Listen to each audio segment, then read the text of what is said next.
Alright everyone, welcome to another Flat Cap interview. I've got apparently 50% of the band here from Redheart. We're going to have a little chat with them and find out what they've been up to and what's going on. But I'll let the guys introduce themselves to you first. So, yeah, I'm Karl. So I play lead vocals and guitar. Yeah, and I'm Joel. I do rhythm guitar and I do take over from vocals from Karl a little bit. We switch up a bit sometimes. Can't swap around. It's all good. Keeps it interesting. No, that's good. I don't mind that. I suppose the first question for everybody that there'll be a few people out there watching that haven't heard of you before is how did the band start? So basically Gumtree, Gumtree. Yeah. So I put an ad up, basically looking not for. even Facebook, Gumtree. No, Gumtree. Yeah, it's just okay. even more removed from the world. I put an ad up. I think was it just looking for a guitarist? I think it was just a guitarist to start with, or possibly a drummer. I can't remember. I was looking. I think it was a guitarist I was looking for. And Joel replied and said, "Yeah, I'm keen." And so we sort of got together and had a jam, and that's kind of how it started. Wow, excellent. Different. And I had a few songs written already, kind of thing that we sort of started jamming on. But we kind of were like, we need a drummer, like just the two of us. And exactly. But then so you gradually expanded from the two of you to get. Then we had drums. Full band. So then about a month or two later, we met Denzel from Gumtree again. So okay. And then Alex, Joel can say about that. Yeah, Alex is a school friend of mine. Yeah. And I was just looking around, heard she used to play bass. So got into her and she came in and she was a good fit for it. So we kept really doing good it. fit, Okay. So how long ago did this all start? So we're actually just talking about on the way down here. Actually, so it's been. I think it was June. I met Joel in June 2015. It's been a bit over 2 years, and then we're actually just saying next week is 2 years since we auditioned Denzel. So wow, okay. So it's been about 2 years, and then by December of 2015, Alex had joined. So very good. Been gigging for about a year and a half. Or so. Okay. What about the band name Redheart? Where does that come from? Good question. Well, you know what it's like with band names. It can be quite, the four of you got to agree on the same name. Yeah. But basically we just put we had about 10, 12 names. Yeah.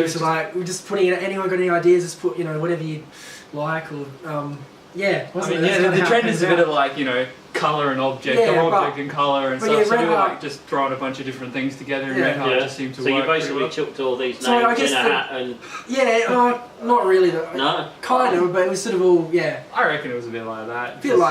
But I think it was more sort of this, how it sounds, the look of the name, written down kind of thing. Yeah, it's a nice little logo anyway. Who designed that? Oh, that was actually Alex. Alex did the logo, so our bass player.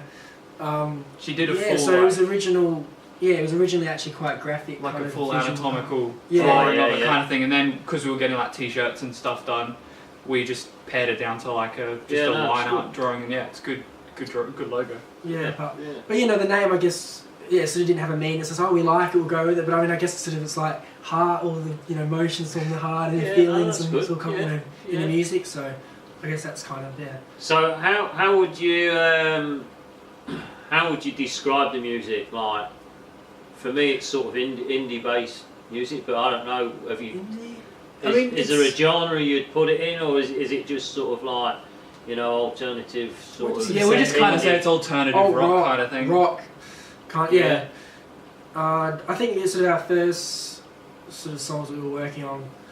We got people saying, it sounds pretty grungy sort of and that, but I think now we've kind of branched out into sort of maybe a bit of indie kind of. We just call it alt rock really, but it definitely sort of changed sound.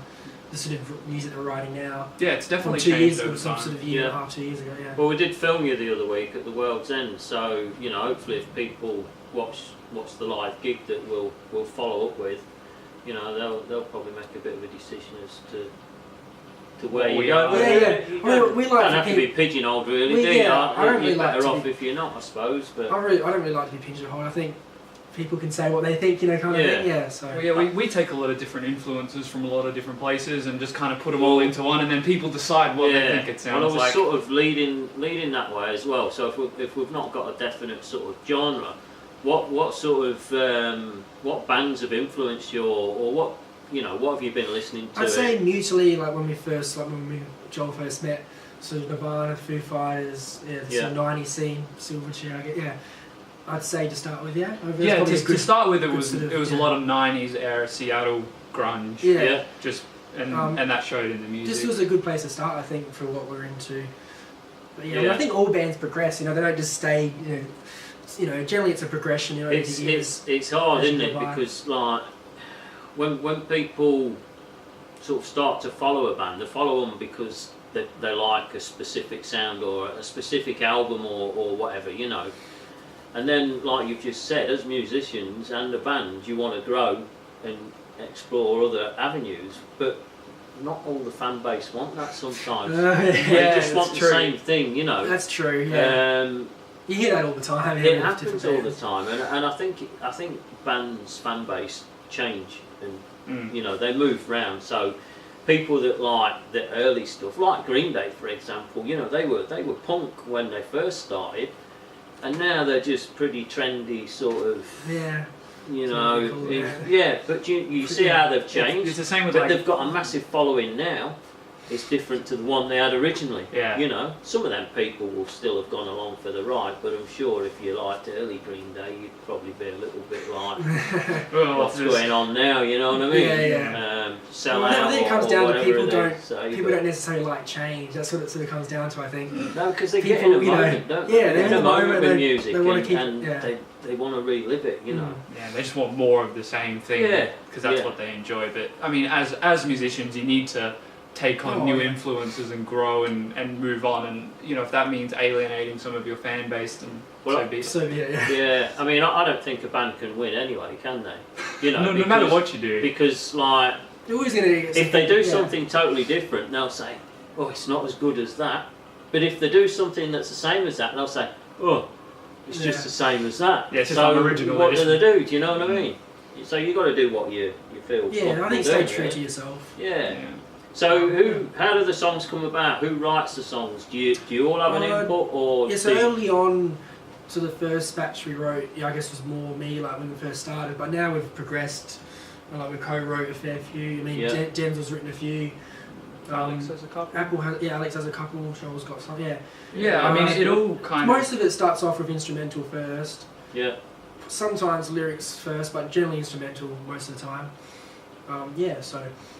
Okay, that's good that you all have a part in it. Yeah. So like one of us will come up with a part that we like I'll go, I've got a chord progression that I really think is cool and we can work on, and then we just kind of jam on that for a bit, and then everybody kind of finds the thing that they like to add. I think some songs come from jams, like that. Is it Set the Stage? I think it is. Yeah. Like when I read, so newer ones was written literally just so spontaneous. I was like, oh, that sounds good. And Alex was playing around the bass line, and I was like, keep playing that, and then I did stuff work through it. Yeah, then I got the lead, and then Denzel on the drums, and so sometimes they come about spontaneous. Yeah, very good. Yeah, that's good. So if the people watching want to go and have a listen, what have you got out there that they can go and listen to? Is there much out there at the minute, or is there stuff that you're hoping to get out in the not too distant future? Yeah, so we've got a single that we released in early May. That's out. Facebook, YouTube, SoundCloud, Triple J. Yeah. But we're working on recording more tracks. We've got nearly probably 20 songs nearly written. Yeah. Okay. Close to that. So we've got plenty of material to work out. But our goal is definitely to record. So do you think you'll get for an album next, or an probably EP? Probably not an album. EP's probably next in the future. Yeah, EP's a good starting point. Yeah. Because I spoke to a guy I know in Melbourne, Jay Stevens. He's in a band called Jay Wars and the Howard Youth. They're like Celtic folk punk sort of music. They had an album out last year, but he was on about sort of releasing 2 EPs this year because it's financially it's a bit cheaper as well to do it like that. Yeah. But by the end of the year, you've still got the equivalent to nearly an album sort of thing, So I think a lot of people are going for EPs at the minute. Yeah. Well, it's definitely an easier mark to reach to be able to record 5 songs and get them out there, and then. Obviously, you want to give people sort of a snapshot of what you're about, and not a whole album. Like when people that don't really know you, and then you got a whole album. Yeah. I think. Yeah. Yeah, but I mean, each of their own, I guess, really. But, well, I suppose it's early days, isn't it? So. Yeah. If you And yeah, I mean, EP also works, video too would be in the pipeline too, like a music video, because people like to watch, you know, along with the song. So. Oh well, hopefully they'll tune in and have a look at the live gig. Yeah, I had a bit of a poo-fart during the live gig because my battery ran out. Well, it was running out, so I actually changed it over in between your songs. Okay. So I've not watched it yet, so we'll see what happens. But that's right. You got most of that. That's a flat cap thing, you see. With our DIY, you know, it's raw and uncooked. You get what you get. So, now you're going to do as an acoustic. Yeah. So I'll do an acoustic one now. Sort of our ballad songs that we do full band, but I can easily transfer to acoustic. So that's good. So gig wise, what have you got coming up? We've got a fair bit coming up actually. Next month we're playing on 3D Radio live. Yeah, so that'll be mid next month. We're doing that. We're playing a charity gig for Salisbury Youth, don't know heaps about that yet, but we're definitely locked in for that. Playing the Mowbridge show. And then show. we're playing the Mowbridge show, which is I think September 22nd, I think. So that's what we're doing next month. That's good.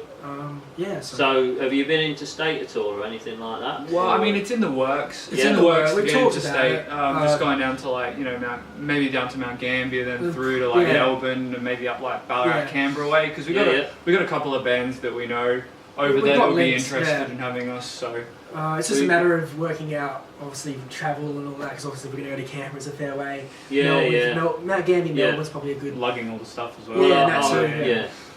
Well, you probably need to. I mean, I've interviewed Bianca Hendy and the boys from Christ Dismembered over the last few weeks, you know, and there's quite a lot going on down in Mount Gambier, so maybe hit them up and see if you can arrange something there, and then either do that Friday and hit Melbourne on the Saturday. I mean, you could head down. Be good to do sort of 2 or 3 shows. Midday Friday and still be down there for 5 o'clock sort of thing, roughly halfway. But there's definitely something in the plan for hopefully next year. We'll see what happens. But I think if you get the EP out, that's probably the way to go anyway, isn't it? Yeah, it's definitely the thing that we want to start working on next is the EP. We've been scrounging away money from the gigs and everything like that, trying to get enough together to get a good EP saving going. up with the band fund. But we're at that stage where we need to focus on recording. And still do gigs obviously. Still keep busy doing gigs, but focus on getting some. Got to have something people can listen to. Yeah, that's it. Yeah, no, well, that's good. But Control's out there for people to listen to. It's pretty much YouTube. It's on Facebook. So okay, all right. Well, thanks for coming down. It's been a bit of a trek down here for you. I know. A little bit. Yeah, good drive, good chats. Good drive. Yeah. Oh yeah, that's right. So we'll let you get set up and you can do us a little acoustic if you want. No worries. So, thank you very much. Thanks a lot. Cheers. Thanks for coming on. Thanks a lot. Cheers. Cool. So this is Wave of Emotion.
This place is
Very good, Cool. mate.